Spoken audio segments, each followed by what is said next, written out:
तो हेलो दोस्तों, एक बार फिर से आपका स्वागत है हमारे YouTube channel SK learning point में। तो आज हम देखेंगे क्लास 12 के भौतिक विज्ञान पेपर को GM02 का हम लोग सॉल्व कर रहे थे। तो चलिए हम लोग बिना टाइम वेस्ट किए इस पेपर को तैयार करते हैं, ठीक है। तो चलिए हम लोग देखते हैं। कौन नंबर दिया? विद्युतशीलता एप्सिलॉन नॉट का मात्रक क्या होता है? Coulomb square newton metre square होता है, ठीक है। चूँकि हम लोग सूत्र दे जानते ही हैं, ठीक है। F बराबर 1/4 epsilon not Q1 Q2 R square, ठीक है। तो एप्सिलॉन नॉट जब यहाँ आ जाता है तो F यहाँ आ जाता है, तो ये हमारा हो जाता है, ठीक है। इस प्रकार आप जानते हैं।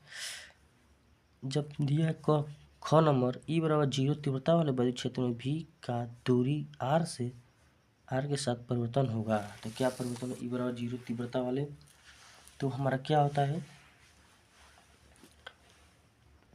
तो हमारा ये हो जाएगा E बराबर 0 तीव्रता वाले विद्युत क्षेत्र में विभव का दूरी R के साथ परिवर्तन होगा। तो हमारा नियत होगा, अर्थात कोई परिवर्तन नहीं होगा इसमें। ग नंबर दिया विशिष्ट चालकता का मात्रक होता है। विशिष्ट चालकता का मात्रक क्या होता है हमारा? तो चूंकि हमारा क्या होता है, सिग्मा बराबर क्या होता है? 1/ρ होता है। तो हमारा ओम मीटर होता है, ओम इनवर्स, देखिए ओम इनवर्स मीटर इनवर्स, तो हमारा 100 नंबर सही हो जाएगा, ठीक है। Ohm inverse metre inverse. और चूँकि हमारा केमिस्ट्री में क्या होता है, इसको कप्पा से प्रदर्शित करते हैं, ठीक है। ये आप लोग ये भी ध्यान रखिएगा। घ नंबर एक सूत्र परिकत्व में औसत शक्ति क्षय होती है, तो क्या होती है? शून्य होती है औसत शक्ति। अंग नंबर दिया इलेक्ट्रॉन सूक्ष्मदर्शी की विभेदन क्षमता का प्रकाशिक सूक्ष्मदर्शी की अपेक्षा गुनी हो जाती है, तो 5000 गुनी हो जाती है। 2 नंबर हमारा सही हो जाएगा। 4 नंबर है द्रव्य तरंग की तरंग दैर्ध्य निर्भर नहीं करती है, तो किस पर निर्भर? आवेश पर हमारा निर्भर नहीं करती है, ठीक है। दूसरा नंबर है खंड ब का दूसरा का क आवेश की गतिशीलता किसे कहते हैं? आवेश की गतिशीलता को म्यू से प्रदर्शित करते हैं। म्यू बराबर होता है VD/E होता है। तो आवेश के एकांक आवेश के अनुगमन वेग को क्या कहते हैं? इसको अनुगमन एकांक आवेश के अनुगमन वेग को क्या कहते हैं? गतिशीलता कहते हैं। ख नंबर दिया एक इलेक्ट्रॉन 500 वोल्ट के विभवांतर पर त्वरित किया जाता है, तो उसकी गतिज ऊर्जा तथा वेग E ज्ञात करना और V ज्ञात करना है। ग नंबर दिया 0.5 एंगस्ट्रॉन त्रिज्या की एक वृत्तीय कक्षा में हाइड्रोजन परमाणु का इलेक्ट्रॉन 10⁻7 चक्कर प्रति सेकंड लगा रहा है। कक्षा केंद्र पर उत्पन्न चुंबकीय क्षेत्र यानी B ज्ञात करना है, ठीक है। B ज्ञात करना है। घ नंबर दिया भौर धाराएं क्या है? इसके दो उपयोग लिखिए। तो भौर धाराएं देखिए हमारा कटा हुआ है सिलेबस से, ठीक है। विद्युत चुंबकीय तरंगों की 4 विशेषता लिखिए। तो विद्युत चुंबकीय 4 विशेषता आप लिख लेंगे कि ये हमारे माध्यम पर सत्ता नहीं होती है, ये प्रकाश की चाल से चलती है, ठीक है। ये अनुप्रस्थ तरंग होती है, ठीक है। ये त्वरित आवेश द्वारा उत्पन्न होती है। 4 तो हो ही गया।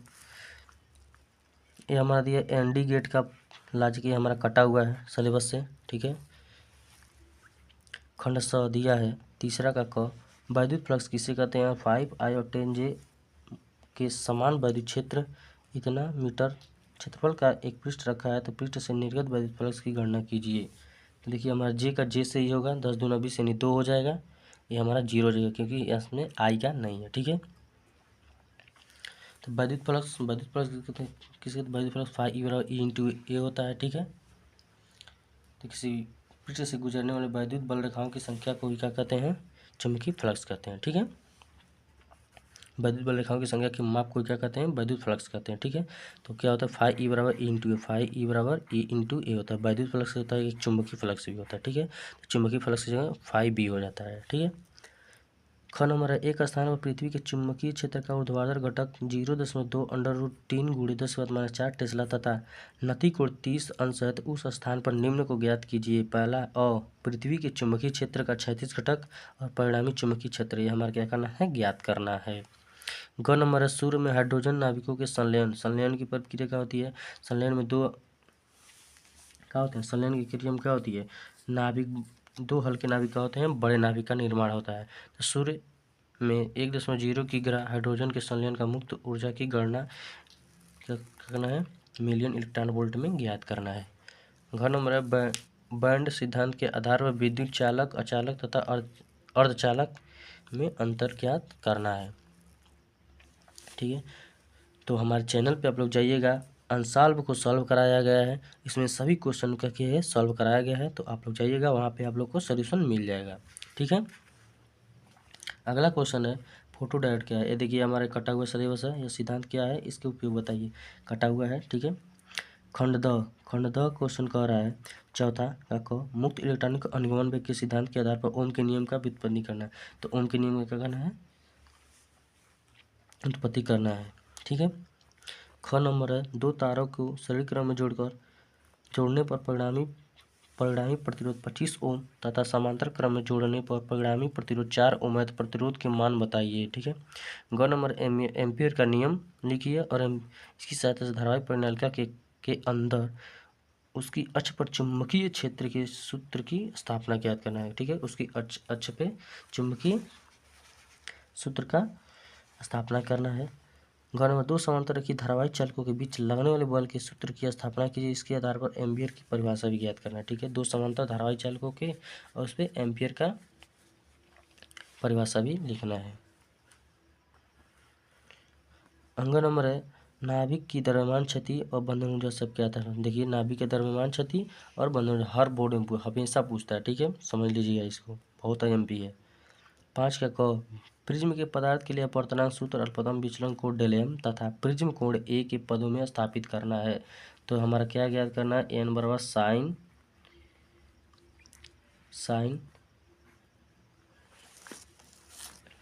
ए प्लस डेलेम बटे 2 और अपान साइन ए बाई 2 का यही हमारा क्या करना है, अपवर्तनांक का सूत्र क्या करना है, ज्ञात करना है। ठीक है, प्रकाश के व्यतिकरण ख नंबर प्रकाश के व्यतिकरण संबंधित यंग के प्रयोग का इस सिद्धांत स्पष्ट कीजिए। फ्रिंज की चौड़ाई के लिए सूत्र बी बटा डी लैम्डा बटा डी क्या करना स्थापित करना है। ग नंबर देहली आवृत्ति तथा कार्यफलन से क्या समझते हैं, प्रकाश उत्सर्जन संबंधित ये हमारा क्या है, आइंस्टीन समीकरण को भी सिद्ध करना है। तो बहुत ईजी है। ठीक है, और बहुत अच्छा है, हमेशा पूछता है, इसको भी आप लोग तैयार कर लीजिएगा।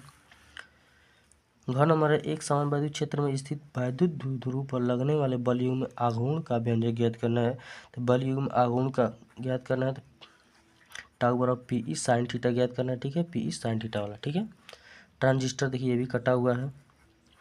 खंड य पे आते हैं। 6 नंबर क्वेश्चन नाभिकीय संलयन से क्या तात्पर्य है, सूर्य में ऊर्जा किस प्रकार उत्पन्न होती है, आवश्यक समीकरण के साथ व्याख्या कीजिए। ठीक है, तो नाभिकीय संलयन तो 1H1 1H2 का निर्माण होता है, जिसमें 2H4 का निर्माण होता है। ठीक है, हीलियम का नाभिक का बनता है। ठीक है, अथवा दिया है एम्पियर का परपति नियम और एम्पियर मैक्सवेल का संशोधित नियम बताइए तथा इसकी सहायता से विस्थापन धारा भी समझाइए। 7वां दिया है स्वप्रेरकत्व की परिभाषा दीजिए। एक समतल तथा वृत्ताकार कुंडली के लिए स्वप्रेरक गुणांक याद कीजिए। देखिए स्वप्रेरक गुणांक यानी यल होता है। ठीक है, निर्गमित कीजिए। ट्रांसफार्मर का सिद्धांत अथवा दिए सर, ट्रांसफार्मर का सिद्धांत क्या है, ऊंचाई और तथा अपचाई ट्रांसफार्मर। देखिए इस ट्रांसफार्मर का क्या है, हमारे दो है, एक ऊंचाई होता है, एक अपचाई होता है। जिनका तो विभव को कम किया जाता है और एक में ऊंचाई मैंने उच्च किया जाता है विभव को, इसमें अपचाई यानी विभव को कम किया जाता है।